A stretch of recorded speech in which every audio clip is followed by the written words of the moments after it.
The Miraculous Journey of Edward Tulane, Chapter 11. Edward ended up at the dump.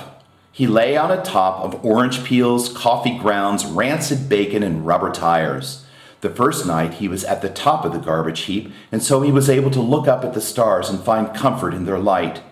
In the morning, a short man came climbing through the trash and rubble. He stopped when he was standing on the top of the highest pile. He put his hands under his armpits and flapped his elbows. The man crowed loudly. He shouted, "Who am I? I'm Ernest King, who is king of the world. How can I be king of the world? Because I am king of garbages. And garbages is what the world is made of. Ha ha ha! Therefore I am Ernest who is king of the world." He crowed again. Edward was inclined to agree with Ernest's assessment of the world being made of garbage, especially after his second day at the dump, when a load of trash was deposited directly on top of him. He lay there, buried alive. He could not see the sky. He could not see the stars. He could see nothing. What kept Edward going, what gave him hope, was thinking of how he would find Lolly and exact his revenge. He would pick her up by the ears. He would bury her under a mountain of trash.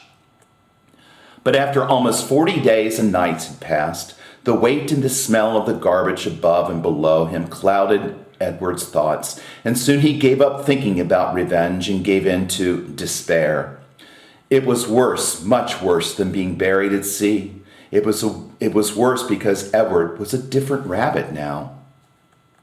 He couldn't say how he was different. He just knew that he was. He remembered again Pellegrina's story about the princess who had loved nobody. The witch turned her into a warthog because she loved nobody. He understood that now. He heard Pellegrina say, "You disappoint me." "Why?" he asked her. "Why do I disappoint you?" But he knew the answer to that question too.